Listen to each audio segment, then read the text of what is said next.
Si t'as cliqué sur cette vidéo, c'est probablement que t'as envie d'apprendre à te faire respecter, que t'as envie d'apprendre à t'affirmer face aux autres. T'as peut-être l'impression que les autres ne te portent pas assez d'estime, pas autant que tu voudrais en tout cas, et t'as peut-être l'impression d'être traité parfois comme le gentil de service. Et je sais très bien à quel point ça peut être frustrant, parce que pendant les 20 premières années de ma vie, j'étais extrêmement timide, j'avais très peu confiance en moi, et je comprenais pas comment ça pouvait être aussi facile et aussi naturel pour les autres de se faire respecter, d'être écouté, que les autres s'intéressent à eux. Donc dans cette vidéo, je vais t'expliquer tout ce que j'ai appris là-dessus ces dernières années qui m'ont permis aujourd'hui d'avoir des relations sociales beaucoup plus épanouies, d'apprendre à me faire respecter et à m'affirmer face aux autres, et tu vas pouvoir appliquer la même chose dans ta vie à toi. Le premier concept qui est essentiel à comprendre, c'est la base de tout, et je vais prendre le iPad pour te montrer ça, c'est le concept de ta zone d'intégrité. On va imaginer que ce bonhomme, c'est toi, et ta zone d'intégrité, ça va être la limite entre ce que tu tolères de la part des autres et ce que tu ne tolères pas de la part des autres. Mais ce qu'il faut comprendre, c'est que les gens autour de toi, ils vont en permanence chercher à te tester.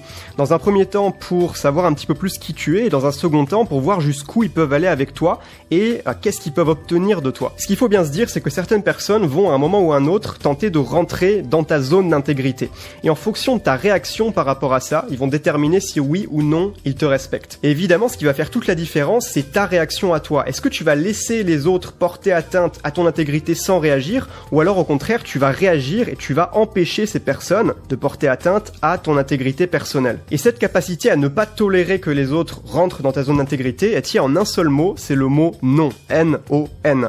Quand tu dis non à quelqu'un, eh bien tu poses tes limites. Tu interdis cette personne d'aller plus loin dans cette direction. Tu fais comprendre à cette personne qu'elle vient de franchir une limite et tu lui montres que tu es prêt à rentrer dans un conflit pour protéger ta zone d'intégrité. Ce qu'il faut comprendre, c'est que ta capacité à dire non est extrêmement importante si tu veux te faire respecter en toutes circonstances. Parce que si tu dis trop souvent oui à quelqu'un, eh bien tu vas donner du pouvoir à cette personne. Et plus tu vas lui dire oui, plus cette personne va prendre des libertés avec toi. Plus elle va se rendre compte que tu l'autorises à franchir des limites sans qu'elle se heurte à la barrière du non. Et c'est comme ça qu'on se retrouve face à des personnes qui ouvertement ne nous respectent pas, et ça changera rien tant que notre comportement n'évoluera pas. Maintenant, il faut savoir qu'il y a deux catégories de manque de respect. Dans un premier temps, on va avoir le manque de respect inconscient, et dans un second temps on va avoir le manque de respect conscient qui lui est encore pire. Je vais te donner quelques exemples. Déjà, un manque de respect inconscient, ça peut être un pote à toi qui est un petit peu relou, qui te vanne en public, ou alors qui te met des grandes tapes dans le dos alors que toi t'es pas forcément très à l'aise avec ça. Pour lui, il y a aucun problème parce que tu n'as jamais manifesté ton désaccord, tu n'as jamais dit non, tu n'as jamais posé tes limites. Donc forcément, tant que tu ne fais pas ça, eh bien lui il va continuer parce que dans son monde, dans son état d'esprit, il n'y a aucun problème avec ça. Un autre exemple de manque de respect inconscient, c'est serviceman. Tu sais, serviceman, c'est ce pote qui te demande toujours un service, qui te demande de venir pour son déménagement, qui te demande de te prêter 20 balles alors que tu sais très bien qu'il te les rend jamais. Mais là, c'est exactement la même chose. Si tu es incapable de dire non, eh bien là, serviceman va toujours continuer à te demander encore et encore des services de plus en plus énormes parce qu'il va prendre ses libertés avec toi, étant donné que tu n'es pas capable de défendre ta zone d'intégrité. Ensuite, toujours en manque de respect inconscient, on va avoir les gens qui ne respectent pas ton temps. Ça, c'est les gens avec qui tu as un rendez-vous, par exemple, et qui te font poireauter pendant 40 minutes, alors que toi, eh bien, tu détestes poireauter, hein, comme tout le monde, on a horreur tous de perdre son temps. Et ensuite, nous avons le manque de respect conscient. Et celui-là, c'est le pire, parce qu'il vient de personnes qui te veulent réellement du mal. Des personnes qui savent qu'elles te font du mal et qui continuent à le faire parce qu'elles en tirent quelque chose. Peut-être que ça flatte leur ego, peut-être qu'elles se sentent puissantes, j'en sais rien. Mais contrairement aux gens qui te manquent de respect de manière inconsciente, ces gens-là, ils ont un comportement irrespectueux envers toi, avec l'intention de te faire du mal. Alors ça peut être des bullies, c'est-à-dire des brutes, quoi, des gens soit qui font preuve de violence verbale, qui t'insultent, ou alors qui font preuve de harcèlement moral ou physique. Bon, la violence physique, c'est quand même beaucoup plus répandu en prison et à l'école, mais voilà, c'est quand même quelque chose qui peut arriver. Ensuite, deuxièmement, on a les hypocrites. Alors ceux-là, c'est ceux qui vont parler mal de toi en ton absence. Ceux-là, ils sont encore pires pour moi. C'est des gens qui sont très fourbes et qui, au lieu de s'attaquer à toi de manière frontale, vont plutôt chercher à détruire subtilement ta réputation. Et puis, dernier exemple, on a les comportements hautains, c'est les comportements un petit peu supérieurs, les gens qui te regardent de haut. Maintenant, comment faire face à ces types de comportements? La première chose, ça c'est un grand principe, c'est de comprendre que la gentillesse ne paye jamais. Les gens qui sont gentils, ils ne sont pas respectés. Parce que la définition du gentil même, c'est quoi? C'est que le gentil, c'est celui qui n'ose pas dire non, qui laisse les autres faire tout ce qu'ils veulent parce que il veut pas froisser, parce qu'il a peur du conflit. Rappelle-toi, je t'expliquais, quand tu dis non, ça peut donner naissance à un conflit. Eh bien, les gens trop gentils, ils ont peur de ce conflit-là, et la conséquence, c'est qu'ils laissent les autres violer leur zone d'intégrité. Et on a vu quand les autres se rendent compte que tu les laisses rentrer dans ta zone d'intégrité sans rien dire, eh bien c'est là qu'ils arrêtent de te respecter, c'est à partir de ce moment-là. Donc mon conseil, c'est quand quelqu'un ne te respecte pas, ne sois jamais gentil avec cette personne.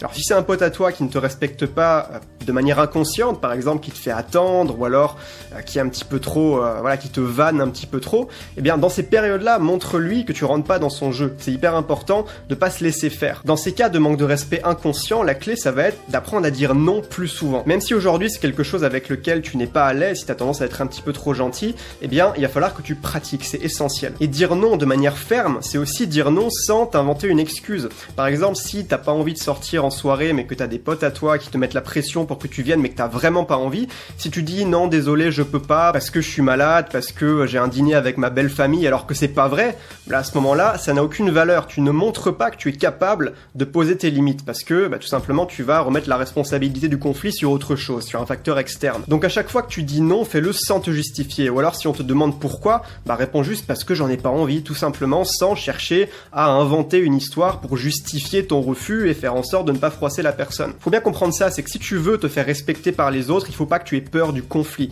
Il faut que tu oses aller dans le conflit quand c'est nécessaire. Et maintenant, la deuxième clé pour faire face à ces manques de respect inconscients, ça va être de confronter la personne à la situation qui toi ne te plaît pas et de t'expliquer avec elle. Par exemple, Jean-Michel avec qui tu avais un rendez-vous et qui t'a fait poireauter pendant 35 minutes. Eh bien, à ce moment-là, tu vas pas lui dire non, t'inquiète, c'est pas grave. Là, à ce moment-là, Jean-Michel arrêtera de te respecter directement, de manière inconsciente, mais voilà, c'est pas ça qui va forcer le respect. Dans ce cas-là, la pire chose à faire, c'est de laisser couler et de ne rien dire. Ce que tu pourras faire à la place, c'est quand Jean-Michel arrive avec ses 35 putains de minutes de retard, eh bien, tu lui fais comprendre que t'es pas content, tu lui dis, mais putain, Jean-Michel, t'abuses là, tu m'as fait poireauter, j'ai horreur de poireauter, et j'apprécie vraiment pas ça de ta part.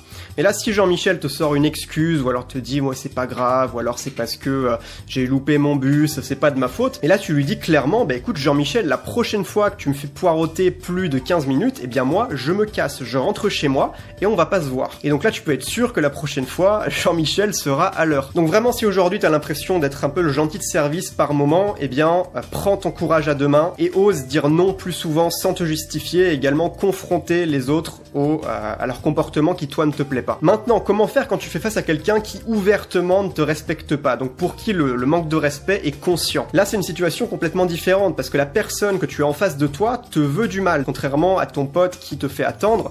Jean-Michel, lui, voilà, c'était peut-être dans sa vision du monde pas quelque chose de si grave, il s'en rendait pas compte. Mais là, c'est quelqu'un qui te veut du mal de manière frontale. La première chose fondamentale, c'est de ne jamais montrer de signes de soumission, de signes de faiblesse face à cette personne. Et les signes de soumission, ils passent en grande partie par le langage non verbal. Donc par exemple, on a un premier signe de soumission que tu connais bien, c'est le sourire. Quand tu souris à quelqu'un avec qui tu es dans une relation de conflit, le message que tu renvoies à cette personne, c'est que tu n'es pas une menace pour elle.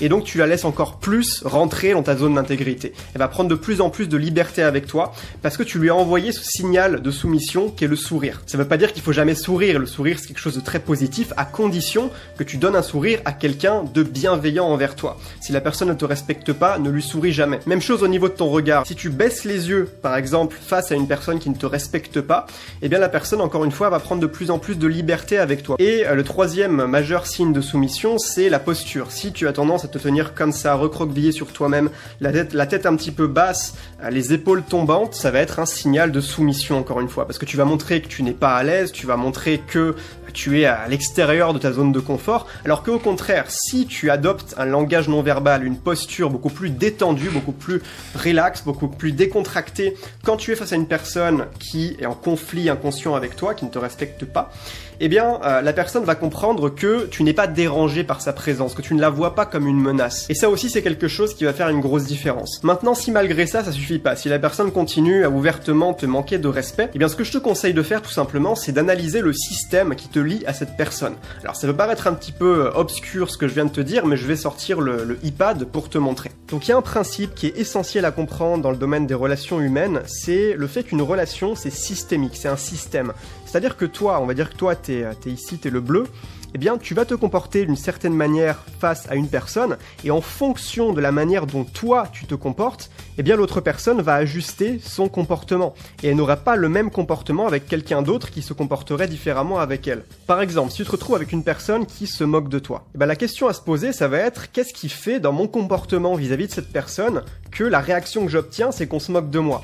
c'est-à-dire ici. Il faut se demander qu'est-ce qui se trouve là. Alors les réponses, elles peuvent être très diverses et variées, mais ça revient toujours à un point qu'on a déjà abordé, c'est le fait que tu te laisses faire, que tu ne dis jamais non, que tu essayes d'être gentil. Mais maintenant, le truc dont tu peux être certain, c'est que si tu court-circuites le système à cet endroit-là, eh bien tu peux être certain de voir le comportement de l'autre qui est indésirable pour toi, tu vas le voir disparaître. Moi, comme je te l'avais dit en début de vidéo, quand j'étais adolescent, quand j'étais au collège, j'avais beaucoup de mal à me faire respecter, j'avais beaucoup de mal à m'affirmer, et c'est déjà arrivé plusieurs fois dans ma scolarité qu'il y ait des mecs qui cherchent à m'emmerder, qui, voilà, ça pouvait être des insultes, ça pouvait être des tapes derrière la tête, enfin tu sais, ce genre de gaminerie de cours de collège. Pour moi, quand ça arrivait, ce qui se produisait généralement, c'était que je me laissais faire pendant un temps et ça continuait, et ça allait toujours de plus en plus loin, jusqu'au moment où j'avais tellement de colère en moi, je pouvais tellement plus supporter ça que je collais une patate à la personne. J'ai collé 2 patates dans ma scolarité, et ce que je peux te dire, c'est que ces personnes à qui j'ai collé un point dans la gueule,